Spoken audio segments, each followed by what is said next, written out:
Muito boa noite a todos os amigos. Excelente noite, Valtão. Dessa nossa mesa de VAR online, mesa de futebol. Depois de 2 semanas sem Palpicast devido a problemas internos, conseguimos novamente nos reunir. E nessa reunião já temos uma sapatada hoje para comentar. Simplesmente 4-0 Flamengo em cima de São Paulo. Tem muito assunto para ser falado hoje. Temos a volta do Botafogo à Série A para ser falada hoje. Temos o virtual rebaixamento do Grêmio, cada vez mais rebaixado, cada vez mais confirmando seu rebaixamento. Temos o virtual campeão também, Atlético Mineiro, que mesmo com a diminuição da pontuação aí, da distância entre o Flamengo e o Atlético, é muito improvável que o Flamengo realmente vá ganhar esse título, né? E temos aí também no dia 14, estamos a 13 dias de uma final de Libertadores brasileira, mais uma final, o Brasil mandando na Conmebol, mesmo sem ter a moral que a gente imaginava. Então, muito boa noite, João, muito boa noite, meu amigo Paulo Bruno. Vamos então iniciar o assunto com aí uma polêmica para vocês. A seleção brasileira já está preparada para a Copa do Mundo ou não? O que vocês acham? Existem jogadores que podem entrar na seleção brasileira? A formação pode mudar? O que a gente tem reservado para a Copa do Mundo do ano que vem na seleção brasileira? João, faz aí um periódico pra gente, pessoal, pra gente iniciar aí o processo. Eu vejo para a seleção brasileira que falta o 9 não consegue brilhar na seleção do Tite. Nenhum deles. Eu não sei se Suárez e Lewandowski teriam sucesso na seleção brasileira. Porque Gabriel Jesus, Firmino, Gabriel Barbosa, todos que vão lá fazer essa função, baixa muito o nível. Então, eu acho que o Tite precisa assumir isso para a imprensa, publicamente falar: na minha seleção não tem o 9 como vocês desejam. Então, sei lá, vai ser o Neymar, o centroavante, o Antony de um lado e o Rafinha de outro lado. E faz o famoso falso 9.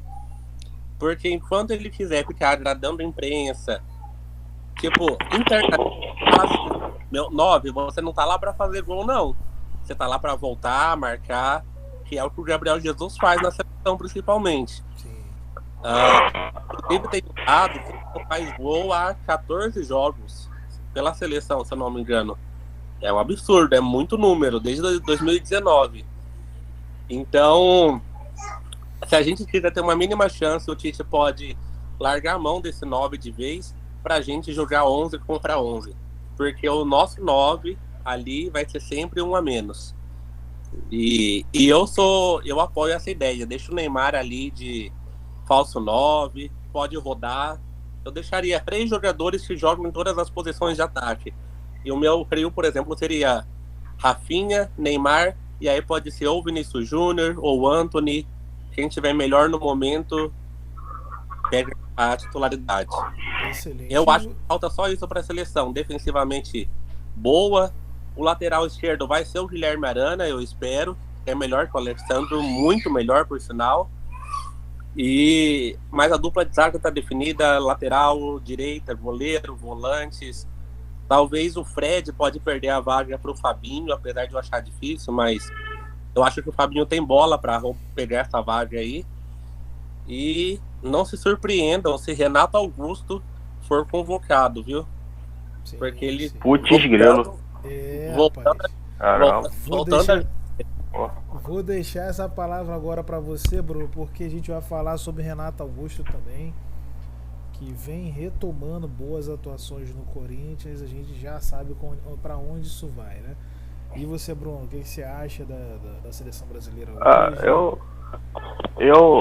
Eu já não vejo a seleção como uma supremacia como tinha antes, né? Não vejo. Acho que tem seleções que jogam melhor, principalmente na Europa. Acho que o Brasil vai ficar pelas quartas, semi. Acho que o Brasil não ganha Copa do Catar, não. Não ganha, não. Acho o Tite um técnico muito burocrático. Algumas ideias ele insiste.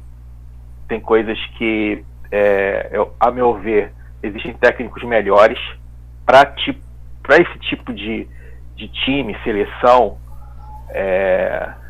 Eu acho que o Tite é um bom técnico para clube aqui no Brasil, então. Mas para seleção, você tem que ter uma empolgação a mais. Você tem que ser um cara mais empolgado. Você tem que, porque isso ajuda. Tanto que tem jogadores que jogam bem no clube, mas chega na seleção, o cara fica, não consegue. O cara não consegue, entendeu? Então, eu entendo que o Tite muito burocrático e não causa aquela empolgação no jogador, no time, no coletivo, aquela alegria para jogar, né? E ele não sei, ele não me parece um cara que faz esse trabalho, né? Esse trabalho assim. Enfim, é o estilo dele, né? É o estilo dele. Trazendo o que você está dizendo para o contexto de números, os números são muito bons, né? Mas eu não sei também se, com relação aos adversários, a gente poderia confiar tanto nesses números. Se a gente fosse fazer uma analogia sobre números, o Coritiba teve a maior série invicta, uma das maiores séries invictas de todos os tempos, e enfrentando time do campeonato estadual, time da exatamente. Série B. Então, realmente, com relação ao Tite, eu sou meio suspeito para dizer. Eu também acho que a seleção não vai ganhar, trazendo um pouco com o contexto do João. A maioria das grandes seleções do mundo não tem trabalhado com um jogador de um centroavante, propriamente dito, né? A gente vê muito, por exemplo, a seleção francesa que trabalha com o Benzema, mas na verdade o Benzema não é bem o centroavante típico do centroavante, né? O cara que é trombador, como por exemplo o Giroud, ele é na França, e mesmo assim o Giroud foi campeão e foi importante para a França e não fez um gol na Copa do Mundo. Então, assim, sobre essa questão de ter um 9 lá, eu não tô tão preocupado com isso, até porque a dinâmica do jogo mudou um pouco, tá? Mas o que me preocupa muito é o apego do Tite a alguns jogadores, e aí eu já entro nessa questão do Renato Augusto, porque eu sinceramente acho que ele pode levar o Renato Augusto sim para a Copa do Mundo. Ele tá se coçando já. Tá se coçando. Com certeza. É aquilo. Teoricamente, esse jogador é o Edenilson. Esse jogador que ele deveria levar nesse papel do Renato Augusto seria o Edenilson do Inter, que também é um acho que merece. Que eu gosto bastante dele.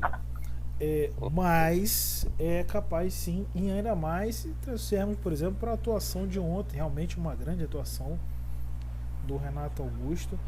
Fez um gol, deu um passe, mas eu acho que ele é muito apegado a essas coisas aos coleguinhas dele do passado, e sinceramente eu acho que é isso que vai fazer ele cair, né? Não cair na CBF, mas cair mesmo de um resultado ruim novamente, né? Hoje a gente tem, não sei se é para vocês é a mesma opinião, mas eu vejo hoje, vamos supor, 5 seleções que realmente têm a condição plena de ganhar essa Copa do Mundo. Primeira é a França, eu não tenho o que dizer. A segunda é a Itália, né, que geralmente a seleção que ganha a Eurocopa é uma seleção que dá muito trabalho dentro das Copas, e isso é tradição, né? A terceira seleção é a Bélgica. Não é uma geração vencedora e tal, não ganhou um grande título, mas é um time bom demais e é um time que vai dar trabalho. Então a gente tem França, temos Itália, temos a Bélgica. Eu vou colocar dentro desse contexto a Argentina. Eu acho que a Argentina hoje ela melhorou muito com o Scaloni, ela tem um padrão de jogo e é a Argentina, né? Não tem como não deixar a Argentina de fora. E a quinta seleção que eu colocaria aí é a seleção da Inglaterra. Tá? Não colocaria a seleção nesse top 5, eu acho que a seleção não tem um fato novo dentro dela a fim de ganhar uma Copa. Mas aí, passando esse processo aí, agora vamos falar de campeonato brasileiro, gente. Só uma coisinha, Walter. Segundo o seu top 5, eu acho que eu só tiraria a Argentina e colocaria a Alemanha na frente ainda. Mas da Argentina. Mas eu acho que não sei, porque vamos ver terça-feira, né? Brasil e Argentina. Vamos ver terça-feira, Brasil e Argentina. Acho que vai dar uma resposta boa pra gente, talvez. Com certeza. Vai ser, a gente vai ter uma ideia muito grande de do que a gente vai encontrar em Copas do Mundo. Uma seleção forte, uma seleção com bom padrão de jogo. Não é um padrão de jogo melhor do que o do Brasil, tá? Já deixo bem claro para vocês que a Argentina também não inventou. O Lionel Scaloni não inventou a roda, é algo muito subjetivo também. Ele organizou, né? E era o que precisava. Minimamente organizada, raçuda e lá na frente com talentos. Isso, é basicamente isso. Jogou a bola no Di Maria, o Di Maria faz algo novo, né? Ainda faz o Messi, né? O Messi realmente não tem como deixar o Messi de fora desse contexto. E aí tem alguns bons jogadores, que é o Depaul, né, que é um bom jogador, não é um craque, mas é um bom jogador. Tem um Correia, né, jogadores que... Lautaro, jogadores que fazem algum tipo de estrago, mas não é, nossa, a gente não tá lidando com nada especial, entendeu? A Argentina não é nada especial, inclusive a situação da Argentina é preocupante, né? Não sei se vocês têm percebido que a Argentina ela não tem uma geração pós Messi eficiente. A gente tem uma geração sub-20 interessante, né? Mas a Argentina não tem nada, tá? Esses jogadores aí você pode perceber que não tem nada de muito novo, não. Bem, enfim, vamos falar um pouco sobre Campeonato Brasileiro. E aí eu já chamo antes de chegar no Flamengo, né? Vamos por partes, como diria o Jason. Atlético Mineiro. O que vocês... Bruno, você disse se você chegou a ver o último jogo do Atlético. O Atlético, pra mim, agora começa aquela fase de ganhar na raça, e não muito na habilidade. Não sei se vocês têm percebido isso. Eu não acho que o Atlético está ganhando numa formação maravilhosa. Não está fazendo partidas coletivamente maravilhosas. Me parece um time hoje individualmente muito bom e raçudo, tá? Então, Bruno, o que você achou aí da última vitória do Atlético? Qual o seu prognóstico? Você acha que vai realmente manter o padrão? Atlético e quem? Aqui agora. Corinthians. Atlético e Corinthians. 3-0 Atlético e Corinthians. Pode falar. Eu imaginava um jogo mais difícil, né? Mas eu não vi o jogo. Confesso a você que eu não vi o jogo. Eu pensava que o Atlético ia ganhar de 1-0, tanto que nos bolões eu apostei isso. Também. Né? Mas aí emplacou logo 3, né? Enfim, para mim o Atlético tá no pique ainda. Nesse segundo turno aí vem bem regular. Acho difícil, vem mantendo a distância, né, entre ali o Palmeiras, Flamengo. Palmeiras perdeu hoje, né? Então assim, vem mantendo a distância. Para mim é só uma questão de tempo mesmo.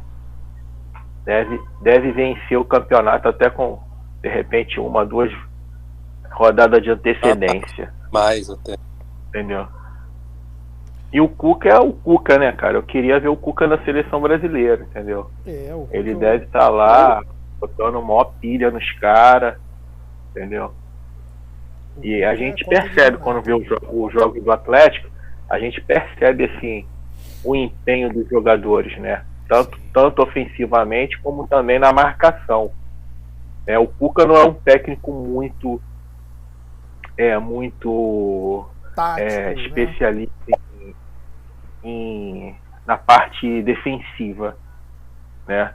Mas a questão assim de fazer um trabalho assim empolgando os jogadores, né? Incentivando, trabalho nesse sentido, que eu sei que ele faz, que ele treina no Botafogo, e aí eu acredito que os jogadores acabam até se doando mais. E agora com o público no estádio, né, cara, a coisa vai ganhando um corpo, né? Isso daí tudo vai contribuindo. O Cuca é interessante falar sobre o Cuca, né? Se a gente for fazer um paralelo do Cuca com o Renato, o Cuca ganhou títulos mais importantes que o Renato antes dele, e assim, o Renato tem uma hype muito maior do que o Cuca, né? A Libertadores do Cuca vai ser em 2012. Foi 2012, 2013, isso, perfeito. 2013, e o Renato vai conquistar, acho que, se não me engano, foi 2017 a Libertadores dele. Então, o Cuca é o cara que é o craque sem grife, né? É o craque sem grife. O Cuca, às vezes, é sempre muito questionado sobre as escolhas dele, mas geralmente os times do Cuca são times ofensivos mesmo. Não sei se o João concorda aí com a posição do Bruno, mas eu realmente acho que é isso. O Cuca fez um trabalho muito legal no Atlético Mineiro, né? Nesse ano dos Libertadores. Mesmo que ele não torcia para o Atlético Mineiro, parava para assistir o jogo do Galo. Dava prazer.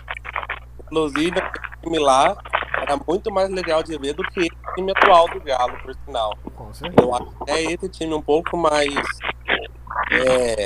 não sei, mais mecânico, sabe? É um bom time, mas é muito robotizado ainda, eu acho. Enquanto aquele lá era muito dinâmico. Então, mas o Cuca gosta disso. E não é o estilo dele, né? Pelo menos no Galo, ele tinha Bernard numa ponta, o Tardelli ainda era rápido, e na outra ponta. Hoje ele tem dois atacantes meio mais pesadinho ali pelo meio. Sim. Então, e isso mostra que ele é inteligente, que ele sabe jogar em mais um esquema, ele sabe montar variados times. Então eu acho ele uma boa opção sim para a seleção. Provavelmente, se a CBF insistir em brasileiro para a seleção pós-Copa do Mundo, a tendência é que seja aí o senhor Cuca. Eu acho que a CBF, né, vou jogar aí uma polêmica aí para vocês. Eu acho que a CBF não escolhe um técnico brasileiro para o próximo ciclo pós-Tite. Não acho. A CBF já tinha feito um contato com o Xavi, né? O Xavi inclusive falou que queria assumir, mas queria assim, que teria prazer em assumir a seleção brasileira, mas existiam outras coisas à frente da seleção brasileira, como a recuperação do Barcelona. Mas o Xavi isso foi falado, inclusive confirmado. Houve convite do Xavi para poder substituir o Tite na seleção brasileira pós-Copa, para dar um novo. Mas eu acho que não assume um técnico brasileiro. Mas o Cuca faz um bom trabalho hoje, também concordo bastante com isso e acho justo, mas eu não vejo hoje um técnico brasileiro assumir, não. Para mim, assume aí, argentino acho que não, mas um europeu com certeza, talvez até um português, talvez até um certo português que a gente já conhece já aí, né? É um motivador de grupo, inclusive, é um técnico que consegue extrair isso, então não sei. Não sei. Tomara. Entendeu? É uma possibilidade, tá? Sobre as impressões que eu tive desse jogo do Atlético Mineiro, não que isso seja um defeito, não que seja um demérito, tá? Eu acho que o Atlético Mineiro, nesse último jogo, ele venceu muito mais pela individualidade e também pelo pique, realmente a palavra do Bruno correta nesse ponto, pelo pique de ser campeão. Eu acho que o Atlético já não está mais em ritmo de se mostrar taticamente ultra eficiente. Não é mais. Ele já vence mais pelo talento mesmo. Eu tive essa impressão na última vitória contra o Corinthians. O que não é muito difícil, diga-se de passagem. Então, falando ainda sobre os jogos de ontem, o Corinthians venceu por 3-2 ontem, né? A nossa rodada do Campeonato Brasileiro, não sei se amanhã tem jogo. Vamos fazer uma conferência amanhã, acho que não tem jogo do Campeonato Brasileiro da Série A. Da Série B tem, mas da Série A não tem. E aí terminou. A Série A começou ontem com os seguintes jogos: Atlético Goianiense e Santos, cumprindo tabela, né? E aí uma vitória que vale um parágrafo aí do João ou do Bruno. O que vocês acharam da atuação do América Mineiro, do futuro reforço do Galo, Ademir, no 3-1 contra o Grêmio? Maravilhoso, cara. Maravilhoso, adorei. O América Mineiro, a gente teve a impressão há algum tempo que quem levantou o América Mineiro foi o Mancini. Mas na verdade foi o América Mineiro que levantou o Mancini. Porque o Mancini saiu, o time continuou voando e agora ele está rebaixando pela 6ª vez. Então, é impressionante. É um time muito limitado, tecnicamente, né? Mas é um time que quase ganhou do Flamengo em Minas Gerais. Esses dias foi empatado o jogo lá e o América teve boas chances de gol. E fantástico, cara. Pode ir para Libertadores. É inacreditável. É inacreditável. Ele está em 8º lugar já é G8 do campeonato. O Fluminense voltou a vencer, né? Voltou a subir um pouco mais. Mas é um time embalado, com bons jogadores, inclusive. E impressionante a recuperação. E impressionante também a sequência de derrotas do Grêmio. A sequência do Grêmio é realmente assustadora para o torcedor. O Grêmio cumpriu todo o protocolo necessário para ser rebaixado. Se não fosse os 3 pontos que ele ganhou do Fluminense, já estava morto e enterrado. Mas o Fluminense gosta, né, de fazer essas. Inimigo do povo. Entendeu? Porque a sequência foi o seguinte: agora com a América, né? Aí o Fluminense venceu. E aí antes o Inter venceu o Grêmio, o Atlético Mineiro venceu o Grêmio, o Palmeiras venceu o Grêmio. São 3 jogos que era esperado realmente que o Grêmio vencesse. Aí o Atlético Goianiense vai vencer também o Grêmio, o Fortaleza vence o Grêmio, o Santos vence o Grêmio, o Cuiabá empata com o Grêmio. Então a sequência realmente do Grêmio é impressionante, né? Negativamente falando, né? Bruno, você acha que o Grêmio já tem que montar um prognóstico, um elenco para a próxima Série B, ou ainda há chance do Grêmio continuar na Série A? O Grêmio, ele assim, desde que o Renato saiu, né, ele já se desestruturou, né? Você vê assim o quanto o Renato Gaúcho tinha influência ali, né? Porque você pega o time do Grêmio, não é um time ruim, tem bons jogadores ali, né? Tem bons jogadores ali, da defesa ao ataque. Agora Você vê o quanto o Renato fez falta. Aí eu fico perguntando, será que esse time com o Renato Gaúcho estaria assim? Uma boa pergunta. Uma boa pergunta. E cabe agora ao Grêmio se reestruturar, né? Esquecer um pouquinho o Renato Gaúcho, né? Que sempre aparece de vez em quando como salvador da pátria. Começar a realmente ter uma estrutura competente, né, de gestão do futebol. É um clube grande, é um clube que tem uma estrutura. E assim, alguns jogadores ele vai ter que dispensar, né? Caindo para a Série B. É isso aí. Não vão ficar.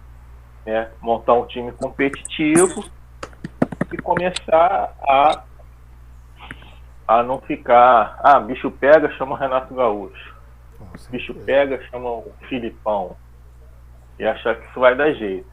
Né? As coisas estão acontecendo, o campeonato está muito competitivo, não dá para brincar. Tem time aí que chegou para ficar na Série A e o número de vagas aí para ficar na Série A tá pequeno. Deu mole, tu vai ser rebaixado fácil. Tá aí, ó, chegando no final do campeonato, tá São Paulo brigando para não cair, tá um bololô do cacete. Pois é. Acaba o Santos, não dá mais para brincar, né? Tem time aí horrível, mas tem uma gestão competente, tem um setor de futebol inteligente e vai conseguir se manter na Série A. Então, assim, não dá mais para ficar brincando. E na Série B, né, vai ser uma Série B bem competitiva, né? Porque vão ter vários clubes aí que não só estão descendo, mas clubes que vão permanecer, e a gente não sabe como é que vai ser pro ano que vem. Com certeza eles vão estar se estruturando melhor do que foi esse ano. Com certeza. Né? A Série B parece cada dia mais difícil, inclusive. Ainda não está definido, né, quem vai subir, mas independente de quem vai subir, quem vai ficar também, quem não vai subir vai dar trabalho, né, como já está dando. E para mim, assim, vai descer. Não vejo o time se entregando em campo. Eu vi um pedaço desse jogo aí do Atlético, do América Mineiro contra o Grêmio. Não vejo. O Cortez é campeão de fazer pênalti. Todo jogo que eu vejo do Grêmio, o Cortez praticamente faz pênalti. Ele é o impressionante do Grêmio, né? E o de ontem foi infantil demais. Não sei quantos jogos do Grêmio eu vi o Cortez fazendo pênalti. Meu Deus. Aí você tem ali o Kahneman, você tem o Jeromel, que são dois bons zagueiros, né? Você não entende como é que os caras chegam fácil na zaga do Grêmio. Impressionante. Na verdade, você olha o elenco do Grêmio. Olha o elenco do Grêmio. Esse garoto, Gabriel Chapecó, é um bom goleiro, na verdade. É novo, inclusive, Gabriel Chapecó. Aí você tem o Paulo Miranda, que é o zagueiro experiente. Tem o Vitor Ferraz, lateral também. O Bruno Cortez, que mal ou bem já participou da parte boa do Grêmio. O Diogo Barbosa, que jogou muito no Botafogo. O Wanderson, que é a grande estrela do Grêmio, né? Da base do Grêmio, que muita gente diz que será o próximo jogador da seleção brasileira. Falhou ontem também. Oi? Falhou ontem no primeiro gol. Pois é, e aí você tem Pedro Jeromel e Walter Kahneman, que há alguns anos atrás, já não muito tempo atrás, era uma das melhores zagas do Brasil, quiçá do mundo. Né? E aí agora tem o Rafinha, né? Curioso caso do Rafinha. E você olha para o meio de campo, você tem jogadores caros, como o Thiago Santos, é um jogador caro. Você tem o Luiz Fernando, que também jogou pelo Botafogo, está emprestado. Esse é horrível. Esse é ruim mesmo. Mas vou te dizer, foi um muito empréstimo ruim. Caro. Pô. Foi 1 milhão de euros que o Grêmio pagou no empréstimo. Tomara que não volte. Realmente Fique lá. é aquele meme, né? Ele só corre. O Luiz Fernando só corre. Não tem mais nada que ele faça. E aí tem o Everton, o Vila Sante, que foi caro também. O Alisson, né? Que é, na minha concepção, sinceramente, o Alisson é uma das maiores enganações. Mas aí é um papo para outra coisa. Lucas Silva. Não é grande coisa, é comum. É um cara comum. É um O cara pessoal, muito por não falar que ele é ruim, fala que ele é um jogador tático. Importante taticamente. É isso. Porque Por aí. Exatamente. ele foi bom, ele não foi bom no Cruzeiro. E aí ele vem pro Grêmio para ser uma peça do Grêmio, ou seja, ele não era nem titular do Grêmio, ele vira uma peça no Grêmio. Entendeu? Os titulares são outros. E nem aqui ele tá firmado, nem aqui nesse time ele é firme. E aí você tem o Campaz, que até agora realmente, eu se fosse torcedor do Grêmio, eu ia. Caríssimo. Eu não entendo a contratação. Ferreira, torcedor do Grêmio. Imagina você agora sustentar o Ferreirinha na Série B.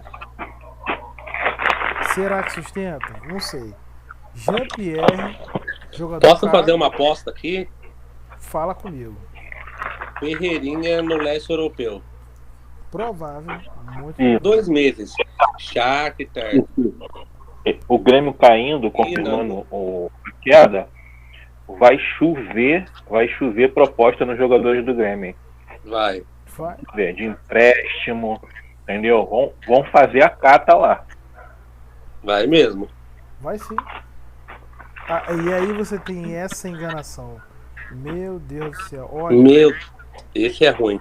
Isso aqui é o Ganso com grife.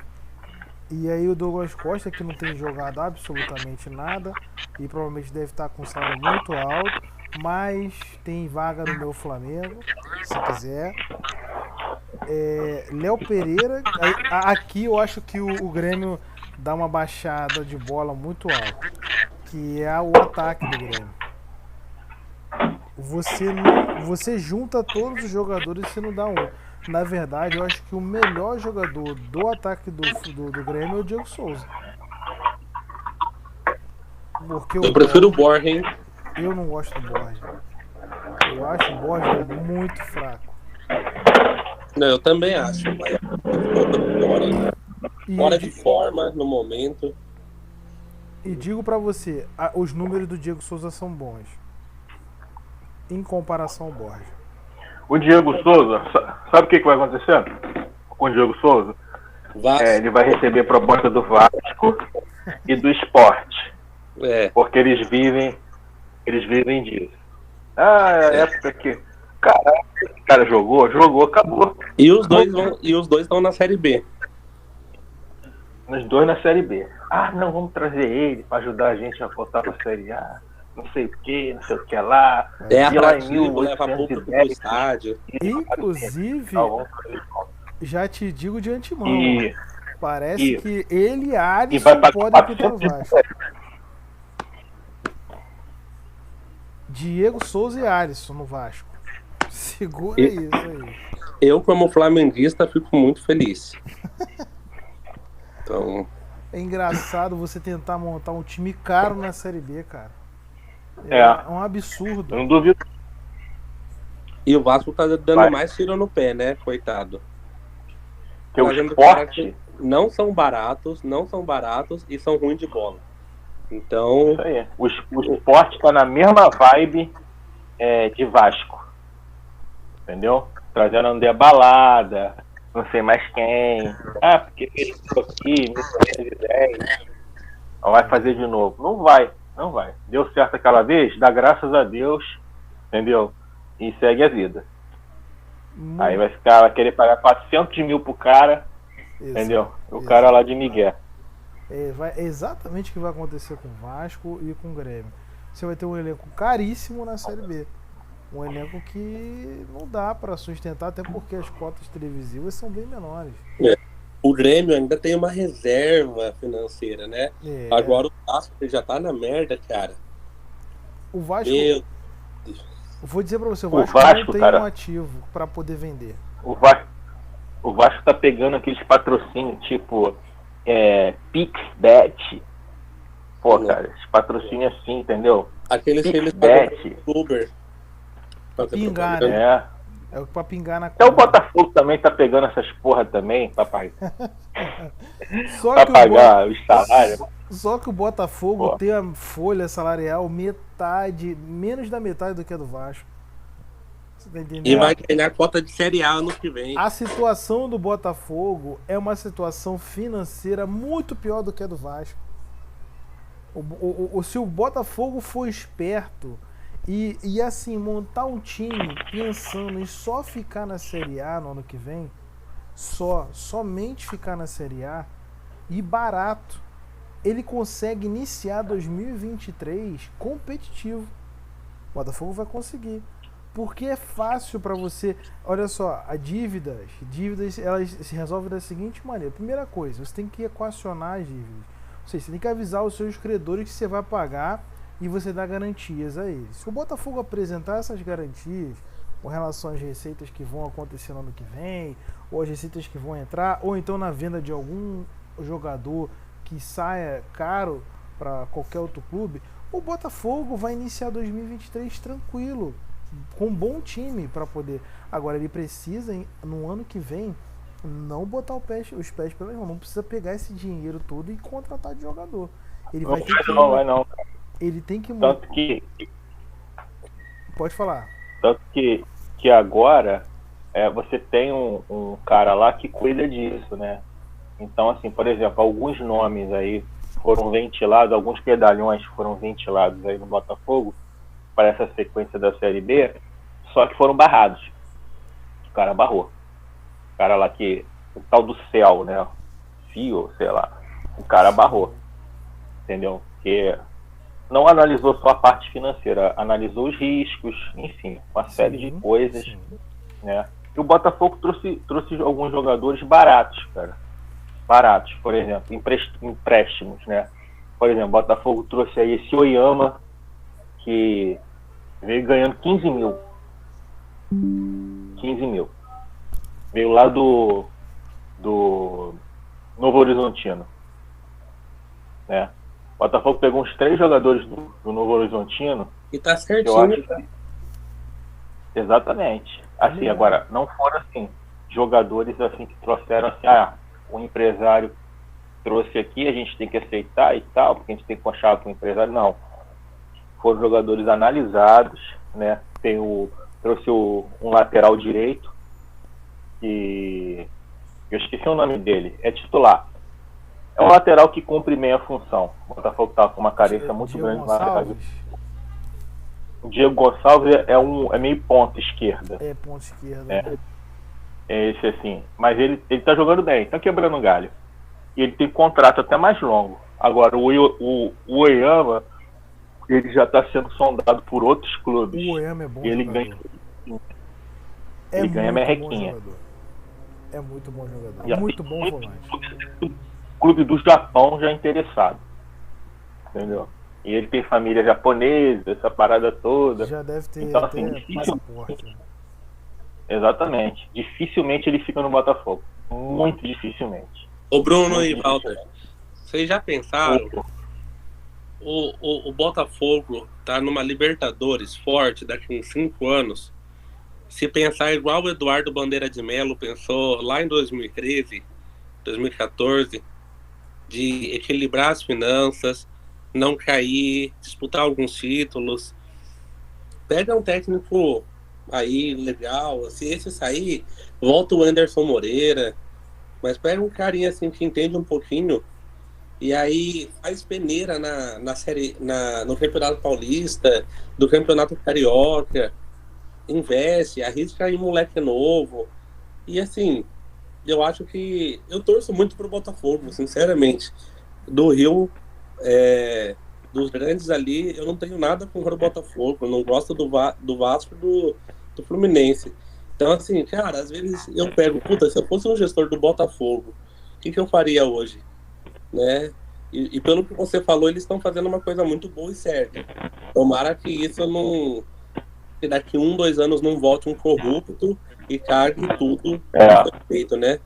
Porque o que tá no futebol, cara, ninguém tá fadado a ser campeão. O Flamengo não nasceu para ser campeão, o Palmeiras não nasceu para campeão, e o Botafogo e o Cruzeiro para sofrer. Tudo é gestão, cara. Tudo é gestão, competência, honestidade. E se de um lado isso te eleva, a corrupção, olho gordo, acho que é mais a corrupção mesmo, te afunda. Então, eu desejo muitas coisas boas ao Botafogo aí. Espero que a gente vê o Botafogo entre os maiores há algum tempo. Outro também que não fica, que dificilmente vai ficar, é o Navarro. Esse aí, cara, tá muito visado. Tá muito de ouro. Entendeu? Eu só espero que o Navarro, o Botafogo não perca tudo com ele. Ou seja, que o Botafogo ele tem contrato. Algum dinheiro, alguma coisa, tem alguma compensação financeira. O Navarro, o Botafogo catou ele nas categorias de base do Goianiense e trouxe ele para a categoria de base do Botafogo, né? Aí, e ele já passou pelo Fluminense, nas categorias de base do Fluminense. Só que aí ficou muito tempo nas categorias de base. O Botafogo não tinha atacante, colocou ele na Série B, ele acabou com o Anderson Moreira aí depolando, né? Ao contrário daquele tal de Matheus Nascimento, que diz que joga, que não sei o quê, tá na seleção de base, moleque fraco, entendeu? Ele é inteligente, mas sei lá, não. Ele pensa bem, tem bom raciocínio, assim, se antecipa a jogada, mas ele bem fraquinho. O atacante tá bem fraquinho. Mas aí, vamos ver, né? Tá uma corrente aí, fica Navarro, o contrato dele vai até o final do mês só, de dezembro, né? Vamos ver para onde ele vai. Tem uma Série A, né, cara? Oi? Falta talvez uma Série Azinha para ele, uma boa Série A. O Botafogo, eu até postei aqui no grupo, o Botafogo, ele ganhava 18 mil, como ele conseguiu fazer alguns gols na base, o contrato dele, ele conseguiu um salário maior, 50 mil, o Botafogo agora ofereceu 150 mil. Eu acho que mais que isso o Botafogo não vai oferecer. E nem deveria. Ficou oferecendo 200 mil, 250 mil, que é fácil, ele vai. Não deveria. 150 mil acho que tá até acima das expectativas para ele. Ele não mostrou ainda isso. Ele fez uma boa Série B. E só. Tá? Até porque se algum clube da Série A contratar, ele é banco. Ele é banco. Exatamente. Ele vai ter que lutar. Não sei aí com o Ceará que tá aí, parece que o Ceará tem uma grana aí sobrando, se o Ceará vai contratar ele, mas assim, o Inter tava de olho para poder, o Ceará, eu acho que dos clubes é o único clube que eu posso dizer que ele seria titular. Mas no G5 aí, o G9, não sei não, acho que seria reserva. Tinha um clube, tinha um Inter e tinha um clube americano. Acho que é Minnesota, não sei o que. Não, desaparecer aos 21 anos não merece não. Você quiser ficar no futebol brasileiro mesmo. Eu também acho, também sou desse pensamento. Vamos lá. Amanhã eu tô lá no estádio, vamos ver. Mande vídeos. Eu tô lá. Vamos lá. Inter e Atlético Paranaense, aquele famoso jogo de comadre, né? Todo mundo cumprindo o seu papelzinho. O Inter venceu, mas para garantir seu título. Bem-vindo, Marcelo, também aí, a nossa resenha. A gente está aqui comentando sobre o Campeonato Brasileiro. E aí vem Corinthians e Cuiabá. Cuiabá novamente dando trabalho a um grande brasileiro. Realmente o time do Cuiabá muito bem. PP, ex-Flamengo, fez excelente partida do jogo. E a partida se destacar, que é a do Renato Augusto, fazendo aquele papel que ele fazia na época do Tite.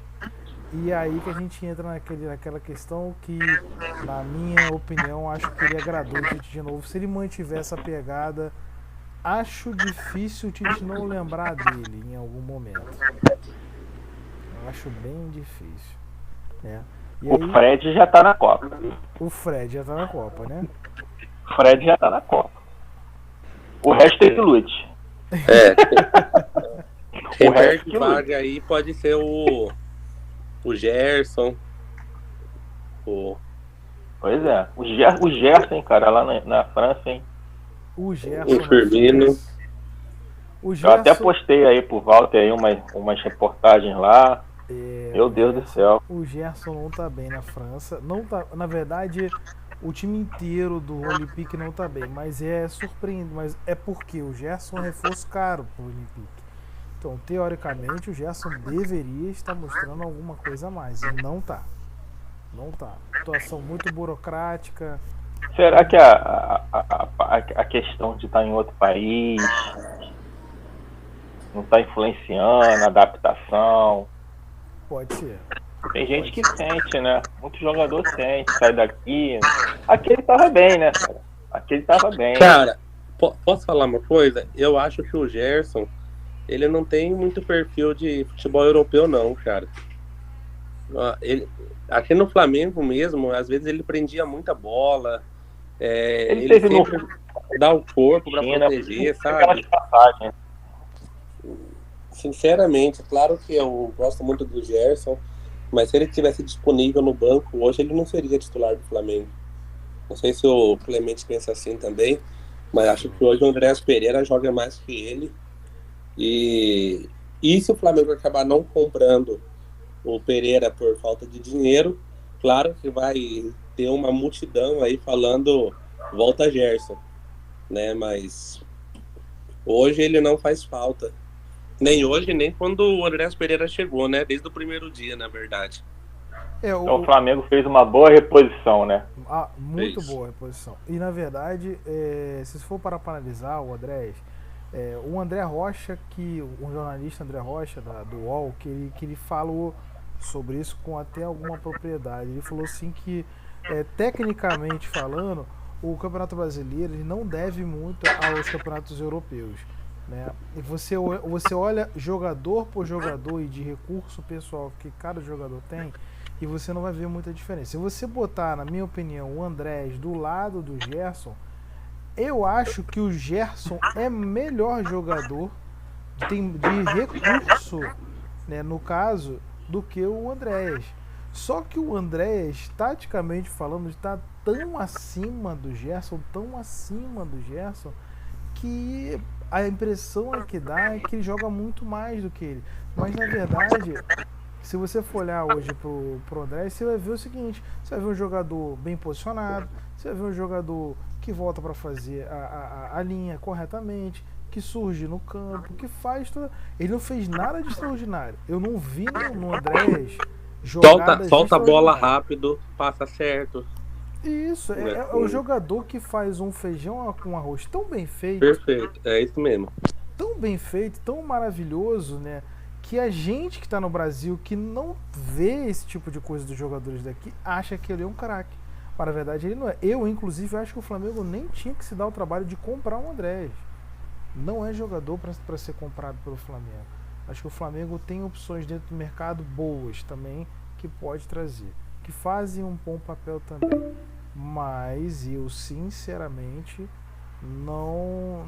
Assim, você olha pro Andrés e você olha pro Gerson e você me pergunta: tô na Europa, tem o Andrés e o Gerson, compro qual?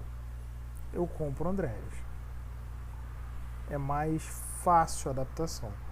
Agora, se porventura o Gerson conseguir se adaptar dentro do contexto da Europa, é um jogador extraordinário, cara. Um toque de bola, habilidade, entendeu? A gente tem que esperar aí o contexto. O Lucas Paquetá, tem bom chute. Oi? Tem um bom chute. Tem um bom chute, entendeu? Se conseguir um técnico menos doido do que é o Sampaoli, é melhor ainda. Entendeu? Porque o Sampaoli já colocou ele de primeiro volante, de camisa 10, camisa 9. Caraca. Ponta direita. entendeu? Vocês não tem. Ele iniciou um jogo, eu tava vendo, no 3-1-4-2. O 1, depois dos zagueiros, era o Gerson. Tinha tudo pra dar errado. E deu, claro, evidentemente. E deu. O Gerson não tem esse nível de intensidade, como o próprio Marcelo falou aqui no chat. Pro Gerson ser esse jogador que, igual o Kanté, não é esse jogador, definitivamente não é esse jogador. Entendeu? Gente, a gente tem mais 10 minutinhos de meeting, né? Eu vou fazer o seguinte, eu vou terminar essa primeira parte e a gente vai iniciar daqui a 5 minutos uma segunda parte do nosso meeting. Eu já volto com um novo meeting. Ô Valtão. Pode falar. Só para os nossos telespectadores, então, posso dar a minha introdução em Flamengo e São Paulo, 5 minutos, e aí eu vou me despedir de vocês. Pode ser? Só para deixar meu breve comentário sobre o jogo? Pode ser. Bom, fiquei muito feliz quando eu vi as escalações já.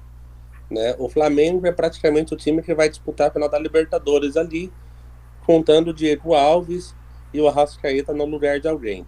Então, quadro completo. E o São Paulo, quando eu vi Diego Costa de lateral direito, aí eu falei, bicho, é hoje que o Michael vai sair dali se lambuzando, porque é uma tragédia anunciada, Diego Costa de lateral. Eu falei isso lá no grupo. Ele já é ruim de zagueiro. Improvisado, ele vai ser pior. Então, assim... E foi, né? Eu sabia, a minha esposa sabia, o estádio do Morumbi inteiro sabia, só o Rogério Ceni não sabia que o Diego Costa na lateral direita ia dar uma merda. Bom, aí eu peço desculpas a vocês se um dia elogiei o Rogério Ceni. Cagou no Flamengo e agora está cagando no São Paulo. Bom, falando mais um pouco do São Paulo também, time morto, sem vontade, e o único que sabe armar aquele time lá, que tem um passe para frente, que podia resolver numa bola parada, é o Benítez, nem entrou no jogo, deveria sair jogando. Aí você me vê lá, Lisieiro, Igor Gomes, quem que era o terceiro homem do meio do São Paulo? Era o Lisieiro, Igor Gomes, Gabriel Neves. E Gabriel Neves. O Gabriel Neves eu acho que era o único que corria um pouco mais. Que é caro, jogador caro, inclusive. Aquela molecadinha de Cotia, meu irmão, que bandinho de perninha, hein? Então, peço desculpas também ao Crespo, ao Diniz. Realmente, aquele elenco do São Paulo é sofrível, é um time sem vergonha. Coitado do torcedor são paulino de ter que assistir esse time jogar, viu? Porque é de sofrer mesmo. A gente viu que o São Paulo, na Bacia das Almas, empatou com o Fortaleza numa falta no último minuto. E o Fortaleza, a gente fala, o Fortaleza tá lá em cima, mas o Fortaleza tá queda livre também. Tomou uma paulada do Red Bull aí pra ficar tonto também. Então, e falando do Flamengo, cara, é isso, é concentração, é foco. Quando tomou o 3-0, é um time que estava totalmente nervoso depois que tomou um primeiro gol de pênalti lá do Nicão. Então, mas o Flamengo concentrado não tem muito mistério, sabe? É fazer o básico. O time tem que ser Diego Alves, Mateuzinho, Davi Luiz, Rodrigo Caio, Ramon. Tá? Eu acho que o Felipe Luiz, parado muito tempo, e ser jogado lá no dia 27 não vai dar bom, mas é o que vai acontecer, mas vamos ver. Tá? Eu acho um risco. Eu acho que o Felipe Luiz um ponto fraco no Flamengo. Eu acho um risco, ainda mais porque lá vai cair o Rony, que é muito rápido, e o Palmeiras é muito rápido de contra-ataque, e vai acontecer. Enfim, se bater para fora ou se for dentro do gol, a gente não sabe, mas pode ter certeza que o Palmeiras vai jogar lá e vai criar oportunidades por lá. Arão, Pereira, e aí vem aí o X da questão. O Michael, ele só vai pro banco se for para sacar algum dinheiro, porque ele esqueceu o cartão, ou não lembra o Pix. porque ele não vai para o banco de jeito nenhum, meu amigo. Ele é hoje o jogador mais importante do Flamengo. Com certeza. Meu banco hoje seria o Everton Ribeiro, que, parênteses, fez uma boa partida hoje. Mas hoje é Michael, Arrascaeta, Bruno Henrique e Gabigol. Tá? E aí eu tenho esperança para o dia 27 ter um confronto equilibrado. E o Diego Ribas? O Diego Ribas ele O que cara faz aí no Flamengo? Ele tá Me nervoso, pergunta. ele, né? Ele tá um pouquinho nervoso. Faz ainda no Flamengo. O Diego Ribas? Vamos. É. Bom, não sei, mas. E tem um botam ele de capitão, líder do grupo. Ele é o fodão lá, só vive no banco. Sim, cara. Mas ele é agitador de vestiário. É o Rodinei para fazer o bom vestiário. Botar ele vestido de urubu lá pra botar pilha lá, aqueles bonecos de urubu. Bota ele vestido lá. Não, deixa. Ele e o Rodinei estão fazendo bem esse papel, podem manter. Esse é um comentário sobre o jogo. Fala, Marcelo. Você não acha que o Arrascaeta deveria começar no banco, pensando no tempo que ele vem parado, colocar ele numa final direto? Olha, eu Concordo acho, cara, que o Arrascaeta. Eu acho que o Arrascaeta já voltou a treinar, se eu não estou enganado, e pode jogar contra o Corinthians. Então, dependendo do jogo contra o Corinthians, aí a gente vai ter uma noção se ele está bem fisicamente, se a lesão recuperou 100%. Então, eu acho que depende disso. Se a gente vê que ele está uns 60%, 70%, aí eu acho que vale a pena deixar ele no banco. Acho que a gente vai ter o Pedro no banco também. Aí se tiver um banco com o Pedro, com a Arrascaeta, com Vitinho e Kennedy... Coitado do Pedro. Tenho pena do Pedro, cara. Tenho pena do Pedro. Então, assim, vai voltar para Libertadores só, sem ter feito nenhum jogo antes. Provavelmente, né? Mas se o Arrascaeta tiver 100%, cara, fisicamente, tá? Não, tipo, ritmo de jogo. Mas se ele estiver bem fisicamente, curado, ele é gênio, na minha opinião, aqui no futebol brasileiro. Ele tá morto, aí um passo que ele dá, Bruno Henrique sai na cara do gol e mata o jogo. Então, eu não daria esse luxo de pôr ele no banco, não. Porque é um jogo contra o Palmeiras, é um jogo muito físico. O time do Palmeiras é muito físico, é muito forte. Então, cara, se ele não tiver no ritmo, se não tiver bem fisicamente, ele vai pro bolso dos volantes do Palmeiras. Gente, pra gente, só cortando aí o João, porque já tá se encerrando a nossa chamada, já tá enviando o link pra vocês, aí já tá lá, tá? Só acessar. E galera aí que tá assistindo a gente, essa primeira parte do nosso podcast vai entrar agora na segunda parte. Vocês vão acompanhar aí a gente. Forte abraço a todos. Falei mais do jogo lá, hein? Quero ver. Abraço a todos. Falou.